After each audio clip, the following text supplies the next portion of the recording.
dia, pessoal. Tudo bom?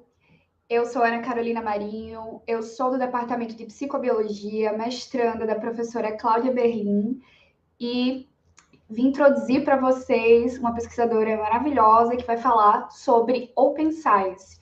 Uma fala que eu vi na Universidade de Oslo, fruto de uma parceria, Capes Print, da nossa universidade com a Universidade de Oslo. E para introduzir um pouco, quem vai apresentar, para a gente, a doutora Niamh MacSweeney. Ela é pesquisadora de pós-doutorado no Promenta Research Center da Universidade de Oslo e no Hospital Diakonhjemmet.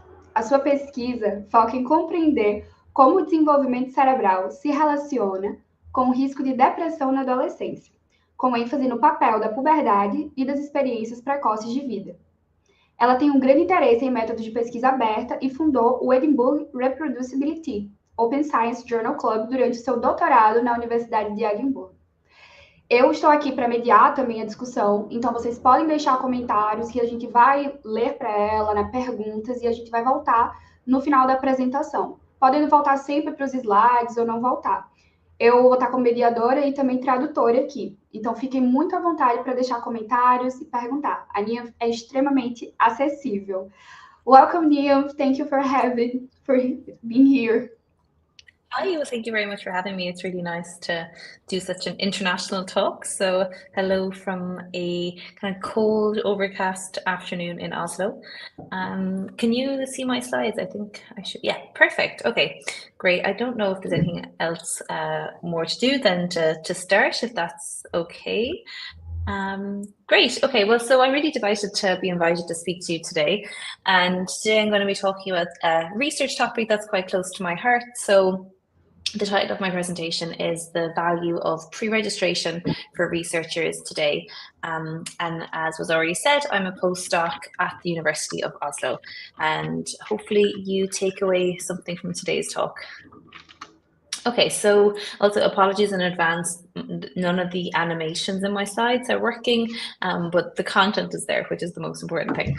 But just to start, I thought I would just give some background on my journey with open research. So in kind of my opinion, open research is really just research, and I've really tried to embrace this as much as possible during my PhD. When I first came across kind of open research methods, which I'll discuss a little bit more in a minute, and introduce the topic early on in my PhD when I went to a conference and someone was talking about how we can make sure that the methods that we use in our research are robust and replicable and reproducible. And to be honest, I couldn't really unlearn this and really tried to keep this at the heart of all of my research. And this kind of culminated in, or led me to establishing a community in Edinburgh during my PhD. So I co-founded and organised Edinburgh Reproducibility, which is a journal club for people interested or researchers interested in open science methods. And this was a very vibrant and inspiring community, and really, I think, helped me embrace these methods as much as possible, because at the time no one in my research group was doing this kind of open research, so that was quite daunting. But I was very proud of all the efforts that we made, and this actually culminated in a registered report, which is a type of open research publishing method that I did in my PhD. But I'll tell you about that in a minute. And I don't know if you have a reproducibility at your university, but it's a global network of open science journal clubs, and I would definitely recommend checking out their webpage to see if they have one at your institution. Okay, so the aim of today's talk is a brief introduction, firstly, to open research methods. I'll cover things like, what is a pre-registration, how do I do a pre-registration, and why should I care about pre-registration? And hopefully this will kind of, make you reflect on your own research and how you can make sure that your research is as reproducible and transparent as possible. And at the end of my talk, we'll have a Q&A. But as I'm speaking, please feel free to drop some questions in the chat, and we can revisit these at the end of the talk. Okay, so an introduction to open research methods. So open research is certainly a spectrum, and Firstly, if we have a look at the low effort side of things, we see things like having an organized folder structure and a README file. And this might kind of seem quite simplistic, but you'd be really surprised to see how few people have a systematic way of organizing their files. And then as we go along the spectrum, we can see things like sharing your code via platforms like GitHub, pre-registration, which I'll talk about today. And then maybe more advanced code sharing is version controlled code, which I'm not going to talk about today, but is worthwhile checking out if you're interested in it. And then at the end of this spectrum, a more high effort would be a registered report. And this is an extension of a pre-registration, which I'll mention briefly today. But the one thing I really do want to emphasize is that open research is not a case of all or nothing, and often it's very easy to feel overwhelmed by, this introduction to all these new topics. And it's important to keep in mind that, you have to start somewhere. So like if you come away from this talk with a kind of better way of organizing your folders and having a README file and maybe thinking about how you might make your code publicly available, that's great. Don't feel like you need to completely abandon everything you're doing, because often when that happens and you try and do everything all at once, you end up not getting anywhere. I think this is missing from my slides, but it should say under not a case of all or nothing, transparency. And actually the real heart of open research is transparency. So just trying to be as open and as clear in the methods that you use in your research so that someone else could come along and know exactly what you did and try and reproduce your findings. Okay, so let's get started. So just as a kind of to continue this introduction, I wonder, does this data structure look familiar? It's kind of hard to see with no animations, but often people just say, oh, I'll name this file quickly, and then they move on to something else. And often you end up with this kind of list of files on your computer with intro version 1, intro version 1, intro version 1, intro version 6, lab notebook, thesis, intro, really final version. And like, it's hard to, at the time, you might know exactly what this is, but you will not remember, even if you think you will. So one piece of advice I came across a couple of years ago is the advice that your most important collaborator is your future self. So when I'm organizing my work and approaching my research, I really think, will future me thank me for working in this way? Because often, yes, if it is a little bit more work at the time to like have a systematic way of organizing your folders and commenting your code and being very systematic about how you work. But after a while that becomes a hot habit, and actually like it will save you so much time down the road when you're looking for a script that you thought you had somewhere, but you can't remember how you named it or where you saved it. So yeah, another important thing to keep in mind. Another thing is just having a systematic way of organizing your folders. So you can see here, this is an example from one of my projects. So I have a main folder called, so I don't know exactly if you can see my mouse or not, but on the kind of left-hand side of the screen, we see the name of the folder. So this tells me the project that I'm working on. And then within this like kind of main folder, we have subfolders. So I have an analysis file, a data file, or a data folder, a figures folder, and then a full folder for like the scripts I use to clean my data. But I don't have to remember what all of these folders are, because I've made a README file, which is just a very simple document that tells the reader, okay, hey, here's the project, here are the authors, here's what this folder is about, and how I've set up my folder structure. So this means that, if I return to this project in 6 months' time, 2 years' time, 5, 10 years' time, I will know where, if I'm looking for a specific thing, where I should go and look for that.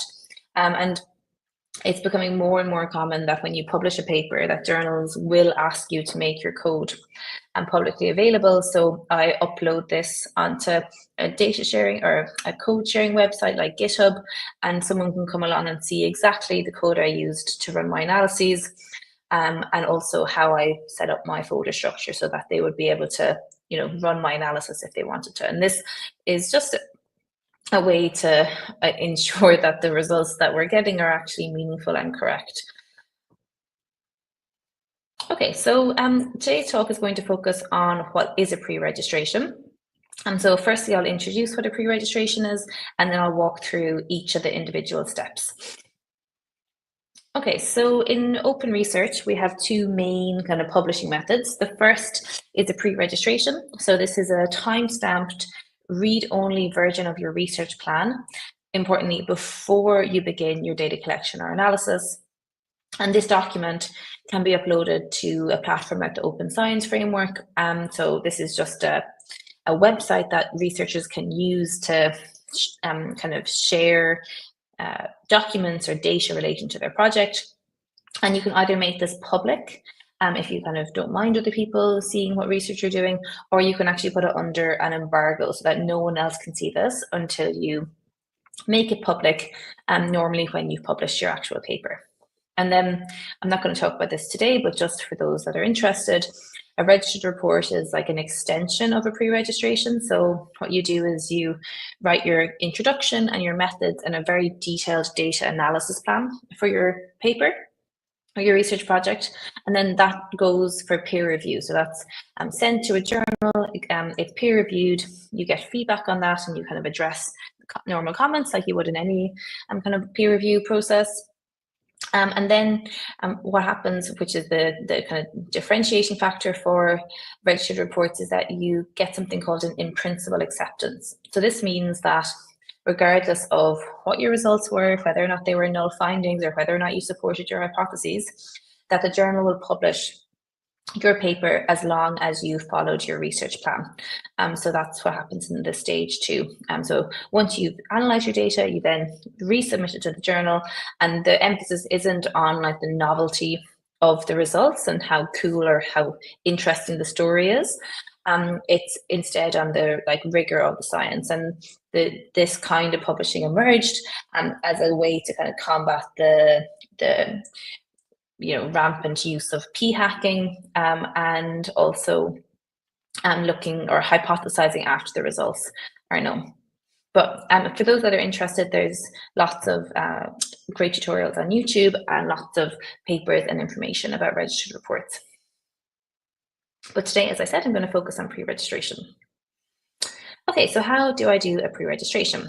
Well, one kind of way I like to think about pre-registration is thinking about your pre-registration as like a recipe for a cake. So with this question of, does my recipe have enough information for someone else to make the same study as me?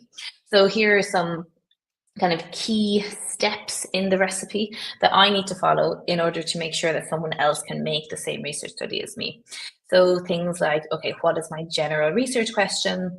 What are my specific, concise, and testable hypotheses? What are my variables of interest and how am I going to measure them? And this then includes things like covariates, your sample size, what statistical tests I'll use to treat my hypotheses. If I have missing data or skewed data, how will I handle these? And then importantly, I think something that's often overlooked in research is what criteria am I going to use to make sure or to assess whether or not I have support for my hypotheses. So like, am I going to just focus on p-values? Am I interested in effect sizes and confidence intervals? Also, who are my co-authors and how are they going to be involved in the project? All of these things are really important to think about. And I'm going to discuss each of these now in the rest of the talk. Okay, so in your introduction to your pre-registration, you include information that you would normally include in a research paper. So you review the literature that motivated your research question. Importantly, this should focus on relevant literature and set up the study aims. And often, I think with any project, when you first start, and it's easy to become very overwhelmed by all of the research that you have to absorb, but it's nice, I think, with a pre-registration when you have a specific research question after you've read broadly to really then focus in on what is the aim of the study, and then review the literature that motivated that research question, rather than just kind of, a lot of the time if you have data already, if you have access to open data sets, you can like, oh, I might be interested in these associations, and you run all of these analyses, and then you start thinking about the relevant literature based on the results. And that's definitely been something that's been the norm in research to date, but it is becoming quite outdated. So, having a very intentional approach to your research, I think, can be very helpful. I'll talk about this towards the end of the talk, but I think especially as a PhD student, I found it really helped me engage with my research topic and understand, why I was doing a certain thing. Or like analytic decisions I was making or variables I was interested in, because at the end of the day, like, this is your research, and when it comes to your defense or your viva for your PhD and you're asked about certain analytic decisions, you can turn around and say, oh, I did this because that's what we always do, or I did this because my supervisor said so. So this really, like, when you pre-register your study, it really fosters a deep understanding of your research, which is the point of a PhD, to become an expert in something. And so once you've decided on your study aims, then you'll generate your hypotheses. And it's really important that these are specific, concise, and testable. So, if you're interested in the association, so for example, in my research, I'm often interested in how does the timing of puberty, so whether you hit puberty before your peers or after your classmates, how does that relate to depression risk? So, a hypothesis that would be specific, concise, and testable would be, that youth who begin puberty ahead of their peers are at an increased risk for depression 2 years later. So that's very clear in terms of the direction. It's clear in terms of the effect that one variable is having on the other. And then this should map nicely onto your analysis plan and how you want that to look. And as I said, having directionality is important. Okay, so then in terms of your methods, this is where you really need to include the most information. So this is the kind of biggest step in your recipe, if you want to use the recipe analogy. So things like sample characteristics, where are you getting your if there's any important questions in the comments, do let me know if you need anything. But yeah, things like where you're getting your data from, exclusion criteria, and also in terms of your variables of interest, what variables are you using? Can you tell the reader like where you got this data from? What's the name of the questionnaire that you're using, and are you going to quality control or process the data in any way, or are you just going to use the raw values? But the main takeaway point here is just to include as much detail as possible. Okay, and then in terms of covariates, often these get forgotten about in research. So you have your research study, and you have your main predictor variable, and you have your outcome variable, and then people include covariates like age, sex, time point, socioeconomic status. But one thing to be really mindful of is why are you including each of these covariates, and you should pay as much attention to these as your predictor and outcome variables, because they do have a lot of weight in any models that you're running. One thing I found really helpful in terms of having a very clear kind of journey through your research project is to use OR Markdown. And this is a really nice kind of extension of OR where you can have text alongside your code. And this makes it kind of easy to keep track of what you're doing. And I think especially if you're learning a new method, or if you're early on in the PhD and you haven't done much coding, I found it really helpful to kind of comment what I was doing so that I could come back later and know exactly how I went from the first step to the second step. And as you can see here in the second point, in key points to note, I would really encourage people to write your code with the intention of sharing it later. I know when you're in the middle of writing your code, you say, okay, I'll just write some lines of code here and run it, and I'll come back and comment it later and explain what I'm doing. But you never really, you always forget to come back to it. So really just use those extra few seconds to comment what you're doing, because it will save you a lot of time later. rather than having to go back and comment code that you wrote 6 months ago and now can't remember what you did. And all of this, so from having clear hypotheses to clearly describing the variables you're using and really detailing your code, again, fosters this deep understanding of the research topic. Okay, so then the data analysis plan, and I think this is one of the areas where the strengths of a pre-registration really come to the fore. So this allows you to think about how you're going to go about testing this hypothesis that you've generated. So as I say on the slides, your statistical test should map directly onto your hypotheses, and you should be thinking about, okay, what's the most appropriate test to use? How am I going to correct for things like multiple comparisons? If I'm comparing different models, what sort of indices am I going to use to evaluate model fit?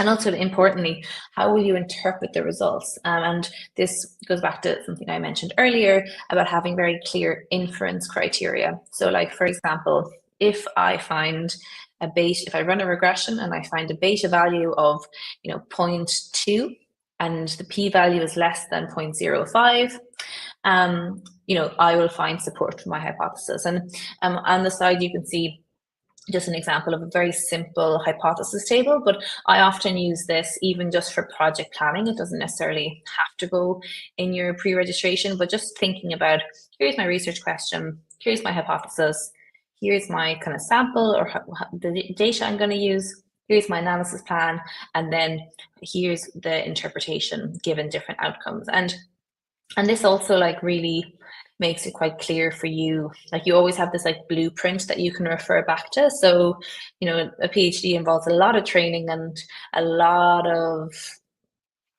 you acquire so much new information that it can be quite overwhelming and a lot to process. But for me, when I've adopted a transparent workflow, it's made my job a lot easier. So I would highly encourage others.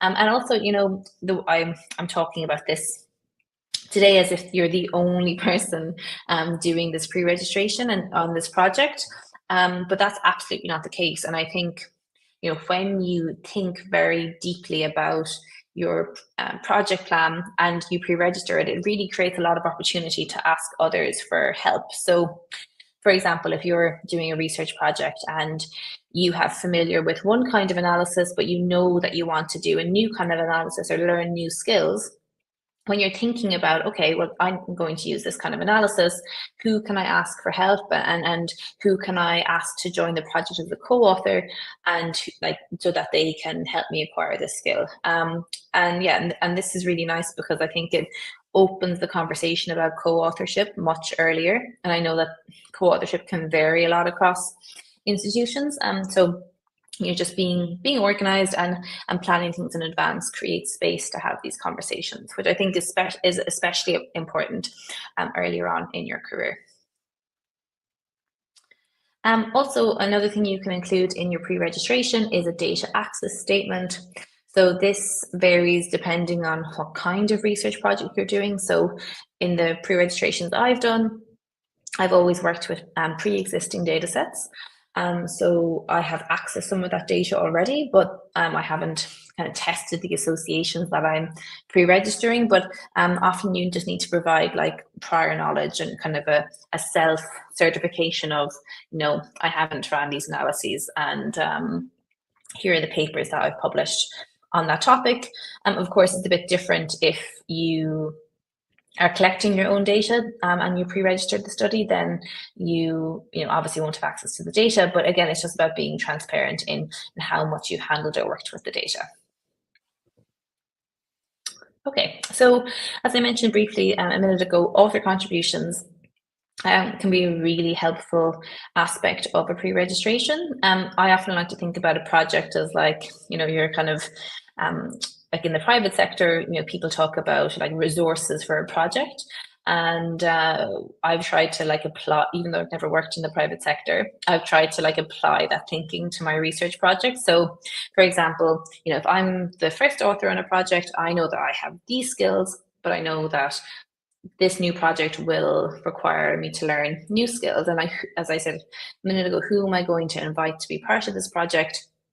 so that they can kind of help deliver this project on time. And this really benefits everyone involved because it's an opportunity to outline expectations and create accountability. So these are conversations that you can have with your supervisor or other people in your research group or whoever you work with. But the whole idea is that, you know, there's good communication about the expectations for roles in a project.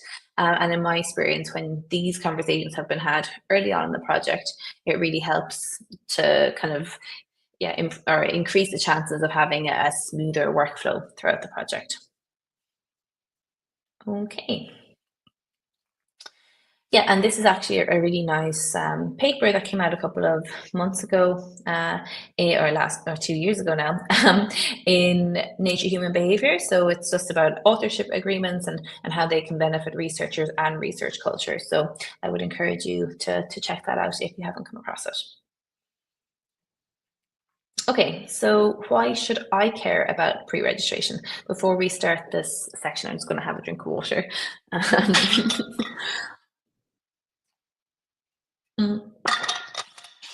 So, you know, I've outlined all the elements of a pre-registration and why, you know, why it's, you know, in science best interest that we all adopt this method. But actually, there are some selfish reasons that we should be embracing pre-registration and open science, which I will talk about now.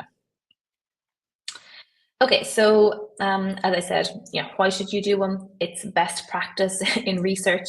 It's, you know, having a transparent and reproducible research approach is the right thing to do. This is how science should be.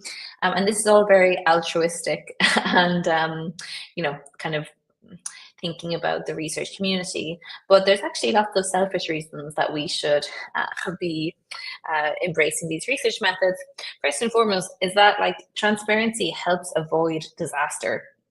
And mistakes are human and they happen quite a lot. So this is one example from the New York Times. It happened quite a few years ago now, where there is this like very big research study published on cancer testing, and it actually and it generated a lot of media attention, but it turned out that there had been a mistake somewhere like in the process, in like a human error. It was a naive mistake, but because they hadn't documented their code or hadn't been working in a transparent way, no one spotted this until later after it had been published, and there was obviously lots of stress, and the paper had to be retracted. So, you know, mistakes do happen, but if you work in a transparent way, it increases the opportunity that mistakes will be detected early on in the research project.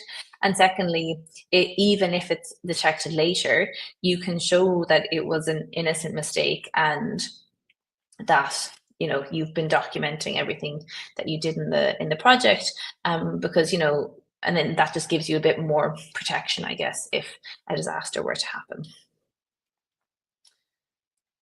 Okay, sorry, it's a bit difficult to see without my animations. I had intended for these to come up gradually, but focusing on the second point, I really think that this makes you engage with your project on a deeper level. As a PhD student, I found doing a registered report, even though it was a lot of work, I learned so much, and I think it really helped me develop my sense of independence, and this really allowed me to understand why I had made certain choices in my research project. And it also always means that you have a blueprint to which you can refer. So like if you're in the depths of analysis and you're stuck on something, you get a coding error in R and you're thinking, why am I doing this? Or what did I say I was going to do? You can go back to your recipe or your blueprint and go, I know why I was doing it this way. It also really makes it easier to write papers because essentially half the paper is written already. It does front load the work in a research project, but then when you come to writing a paper, you have so much of it written already. And yeah, you can, you know, because the pre-registration is just like a kind of a document that kind of for a sense of accountability in terms of, okay, here's what I said I was going to do. And then in your actual manuscript or your article that you publish, you will say this research was pre-registered, and then you can put a link to the pre-registration that's saved online. but it gives a really good starting point for your research paper. Yeah, so I would really recommend. It makes collaborations so much easier and faster, including your future self. So if you work in a transparent way, it's really easy to share your code with collaborators. It's easier to engage people at an earlier stage in a research project, and this can allow space for kind of more collaboration. So like, for example, if you do a pre-registered project early in your PhD, you might reach out to a collaborator you haven't worked with before, and there could be opportunity to go and visit them if you had funding, or like there's just it just means that there's more people engaged in the project from an earlier stage rather than just adding co-authors, you know, towards the end of the project for whatever reasons. And I think another point that I think is really worth highlighting is the second last point here, that it helps reviewers see it your way. So it's much easier to publish null results if you have pre-registered them before, because when you do a pre-registration, you review the literature and then you identify a gap in the research and the research question that is the focus of your project, and then you have your hypotheses. And even if you don't find anything, like that is still, or if you don't find support for your hypotheses, that is still a result. And I think we've been for so long the only results in science that were valued were these positive results of, when P is less than 0.05, great, we can publish that. But I think things are changing, and when you pre-register your study, you have a very clear rationale about why you decided to do something in a certain way. And like in my own experience, I've pre-registered studies, and then when the paper's gone for review, the reviewer's been like, oh, well, why didn't you do this and this and this? And we were able to say, oh, they're very valid points and very interesting, but actually we pre-registered the study and this was our hypothesis. And I think another thing to highlight is that there is flexibility in a pre-registration. Like sometimes you say that you are going to do an analysis in a certain way, and then for whatever reason you can't do that analysis. Like maybe you get some sort of modeling errors and you have to change the plan. Like that is okay, and I think that's something I really want you to take home today, is that you can deviate from the plan. It's more just like the intention of transparency is there, and you will just note in your paper that we deviated from the pre-registration for this reason. So like that you can also do that, and you can also add in additional analyses. So for example, in one of my recent papers, the reviewer suggested some additional analyses, and we were able to say, okay, these are very interesting points, but we're going to include them as exploratory analyses rather than the primary analyses because of our hypotheses that were decided ahead of time. Okay, and then finally, open science practices are considered when making hiring decisions. So I'm based in Europe, and I know that some universities, for example, in the Netherlands, are really highlighting open science practices, and also in Oslo, it's often listed as a kind of desired criteria in hiring decisions. Okay. So if you're still not convinced that open science and open research has, altruistic reasons and for the better of science, but also can help you yourself, I'd really recommend checking out this paper, 5 Selfish Reasons to Work Reproducibly. It's a lot of food for thought and an interesting read. And this is from, I just kind of taken out some nice points raised by this paper. So, which the kind of effect is lost without the animations, but hopefully you can still get the main point. So we focus on the first one. So it's only the results that matter. As I said before, you are wrong. It's not only the results that matter, and science is definitely moving away from these significant findings. Or significant findings only being these kind of positive findings, that null findings are also meaningful. So also for the second one, so I'd rather do real science and get on with my project rather than tidy up my data. So to counter that, if you don't work reproducibly, you're not doing science at all. So there's no point me doing a project that isn't reproducible, because then we're actually not really testing the association that we're interested in, and then science and our understanding can't advance. And then thirdly, I already have a way of documenting my data the way I want. Great. There are many, many ways to work reproducibly, and you can pick the best way and whatever works for you. Okay, so reproducibility sounds all right, but my code and data are spread over many directories. It would just be too much work to collect them all in one place. So I would encourage you to think about what you just said. Your lack of organization puts you and your project in grave danger. So yeah, I would highly advise against doing something like this. Yeah, your most important collaborator is your future self, and disasters happen. Scripts get overwritten that aren't backed up. Laptops get lost. Yeah, I would just really think about making sure that your data can't be easily lost. We can always sort out the code after the data submission, yes, or after you submit the paper. Yes, you can do this, but all of the things that you think you will remember, you won't. So you actually save yourself a lot of time if you just do it when you're doing it the first time. And finally, my field is very competitive and I can't risk wasting time. So this is exactly why you should work reproducibly early on, so that you don't waste time in the long run, because it's so easy to spend months and months and months stuck on something or redoing something because you didn't have a clear plan and going around in circles. And I think especially when in a PhD, well, in most academic positions, it's there are all these temporary contracts. Like, you need to try and get some outputs within this, and doing reproducible work is a great way to do that. Okay, so here are some resources on that I mentioned today. So I think I can share these slides or include a link somewhere later. But there's lots of help out there. So if you came to this talk today and you've never heard about open research practices before, I get that this can be overwhelming, but I really want to emphasize that it's not a one size fits all. And even if you come away from this talk just thinking about how you can be more organized and more transparent in your own work, and then build up to doing something like a pre-registration, that's super.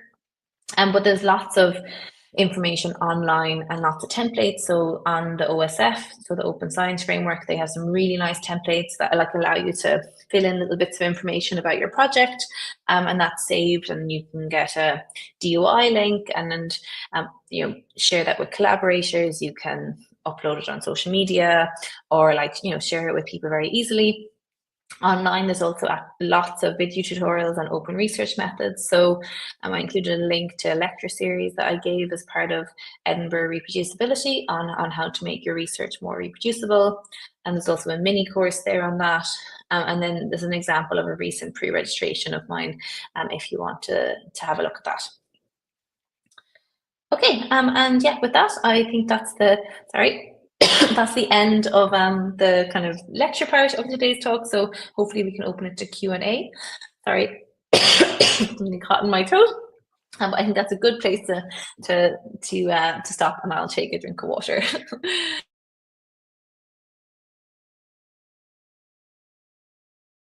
Niamh, thank you very much for this lecture. Actually, I've already heard of in the Oslo University, and it was incredible.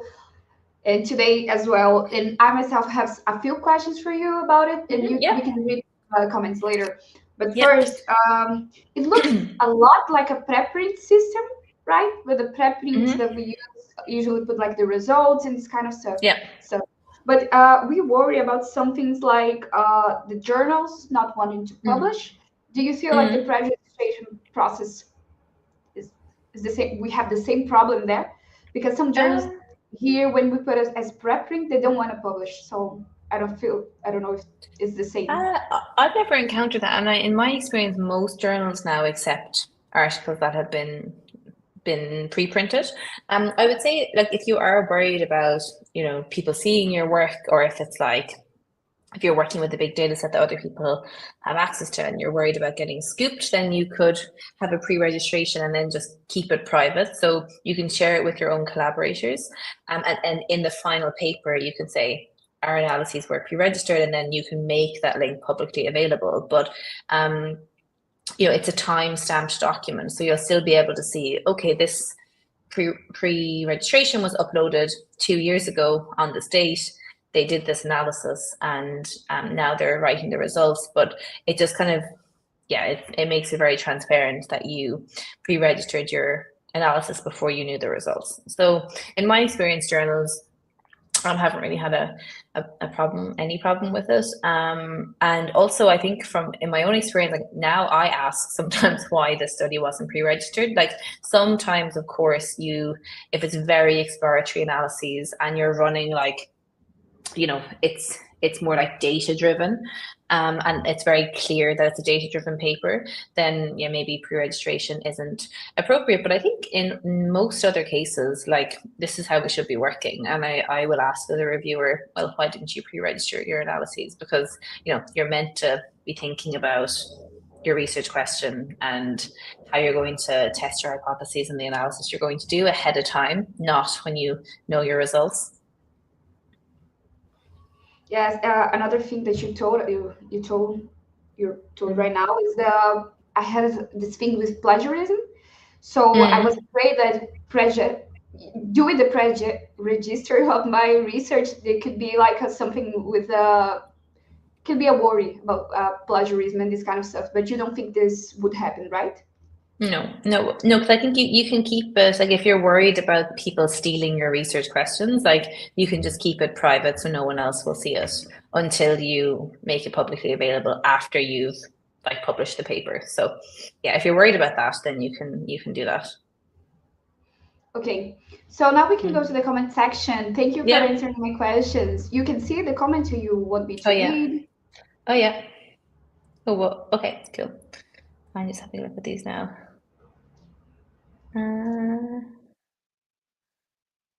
So yeah, I think Gabriel's comment, like my feeling is that most people pre-register their protocols because they are required to do so rather than because they really believe on data transparency and the benefits of open science. Yeah, I think that that this could be the case, but I would kind of argue that regardless of the intention, hopefully if people do pre-register their study, that they do see the benefits of it, and then it will be more likely to do it in the future. And like actually, like I do think journals should be pushing for pre-registered studies, because so many results never see the light of day because they're null findings. So like you have think of all of the grants that have been awarded for research studies where they haven't found support for their hypotheses, but because I've raised in an academic culture that really prioritizes these positive, significant findings, then it's really difficult to get those, or it has been very difficult to get those results published. So, if, like, my personal opinion is that if more people pre-register it, then we have a more balanced understanding of the research field, and we can see, okay, well, we have some studies that found support for this hypothesis. We have other studies that didn't find support. Like that gives us an understanding of how we can move forward with our research, rather than only ever basing future research off the positive findings that we found. So yeah, this is something like it's a marathon, not a sprint. So I think hopefully over time people will do that. And like as Gabriel also comments, this is very it's often systematic reviews are really, it's very common to register your method in advance, and also in randomized controlled trials you have to do this for transparency and to reduce bias. So I think this is just following that same kind of line of thought.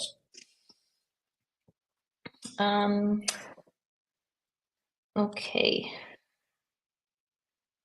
Yeah, and Sabine, I don't know if I'm pronouncing that name right, Sabine's point, that it's important, that it's possible to alter the pre-registration. Of course, because, as I said, reality often catches up with the plan and you have to change the plan. I've changed my pre-registrations. I haven't changed my hypotheses. I think that's important to highlight. Like, your hypotheses should remain unchanged. It's more just like the analysis method that you used. And as long as you're being transparent and clearly like detailing why you had to change. So like, for example, I was doing a project a couple of months ago and we had an analysis plan that actually when we when it was with structural equation modeling, and when we got to running the structural equation models, we got lots of model convergence issues because of some of the features of the data. So we had to transform the data before we ran the structural equation modeling, which we didn't say we would do because we didn't know that we need to do that. But we noted it in our paper and it was fine. That paper was then published. So yeah. Is this okay for me to go through them, Anna? Or do you need, okay. So thank you very much for the feedback on the talk. What do you think is the biggest challenge in pre-registration? I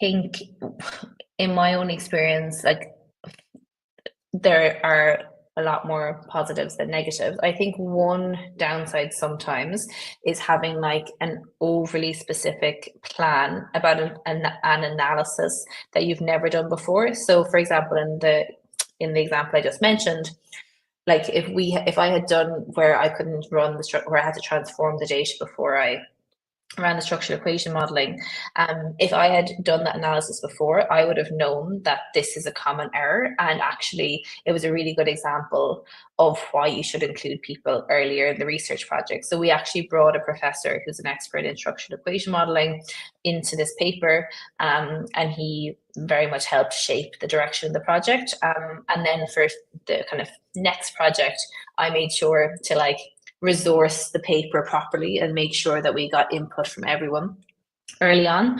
And also, I think one of the challenges is that if you are overly specific in what you're going to do, then sometimes I feel like you end up getting caught in a circle where you said you were going to do this very specific thing in the pre-registration, but actually you need to deviate it. So what I've tried to do in more recent pre-registrations is like, you know, if I encounter model convergence issues, I will try to resolve them using some of these methods, for example. So like, because you can't predict everything. So it's just more like about being transparent in how you approach these questions. I'm trying to think of any other challenges. I think sometimes the challenge is trying to get other members of your research team on board. Like, some people have very different opinions on pre-registration. Some people hate them. So I think that can be hard, especially for PhD students. If you're not in a kind of encouraging or open environment, you can feel like the stakes are quite high to pre-register it. But one thing I will say is that, like, you know, as a PhD student, you know your project best. And depending on like the kind of research environment that you're in, like often, you know, professors or like more senior collaborators can throw all of these ideas around and like can kind of say, oh, you should look at this and you should look at that. And then, you know, it's very easy to feel quite overwhelmed. But if you've like really thought about this pre-registration, if you've got feedback from experts and you're very informed about why you're doing it this way, you have a bit of like, you have kind of a bit of security to fall back on and say, oh no, we've already decided that we're going to do the analysis this way for these reasons.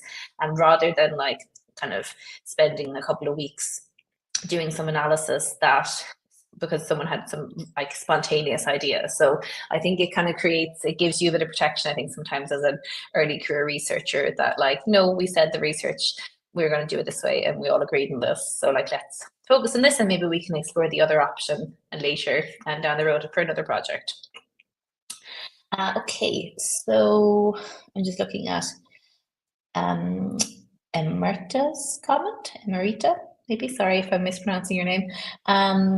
Do you have experience with pre-registrations in qualitative research methods? Unfortunately, I don't. I am a quantitative researcher, but I do think that you can do some pre-registrations for qualitative research. And actually, if you have a look at the Open Science Framework website, they have some templates for qualitative research for pre-registrations, and I would just have a look to see what others have done in that space. But yeah, I think that's the end of the questions. Does anyone have any other questions? Yeah. Actually, a last question that we have is where we do this pre-registration. There's like a platform or websites and this kind of stuff. Yeah, so the Open Science Framework that I mentioned, they have some really nice resources and templates, and I included a link in my slides to that, so you should be able to have a look. But like, you know, there's this field is changing quite quickly. So like before, when the first project I pre-registered, I had just had like a Word document, and I wrote my introduction and like my hypotheses and my research questions and just like followed those headings that I've outlined. But now they actually have some really nice integrated templates on the website, so you can fill out different sections, and that's included in the link in the slides. Yeah, and then importantly, that then creates like a link that you can use in your paper. So you can say, you know, these analyses were pre-registered, and include a hyperlink to the pre-registration. So, you know, anyone who's reading your paper or reviewers who are reading your paper can go back and see how much you stuck to what you said you were going to do.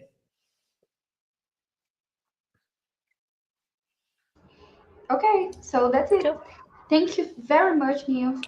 You're very welcome. I feel like we're making big, I don't know, taking big steps now here in Brazil, but it's not the most common practice yet. But I feel like we're trying to do our best with the open science thing. Yeah, and as I said, you know, small steps. It's not all or nothing. Okay. Yes, we have like the spectrum, right, that you told us. Yeah. Okay, so Gabriel said one last thing. Oh, yeah. Yeah. Okay, that's good to know. Thanks, Gabriel. That's nice. Yeah. Okay, so that's it. Thank you, Niamh. You're very welcome. I'm just gonna shut it in Portuguese now, but we're so thankful for you to accepting come here and talk to us. Your lecture, your talk was incredible, and definitely we're gonna do some small steps, but we're gonna take steps. So thank you. Yeah, you're very welcome. Thanks for inviting me. It's a pity I couldn't join in person. It would be nice to get some sunshine, but technology is handy. Yes, I should. Gente, muito obrigada por terem participado, muito obrigada por terem enviado os comentários, vai ficar salvo aqui, né? E vamos aguardar a próxima, né? A próxima palestra, a próxima parceria, que também provavelmente será muito boa. Obrigada. Thank you, Niamh. Yeah, you're welcome. Bye.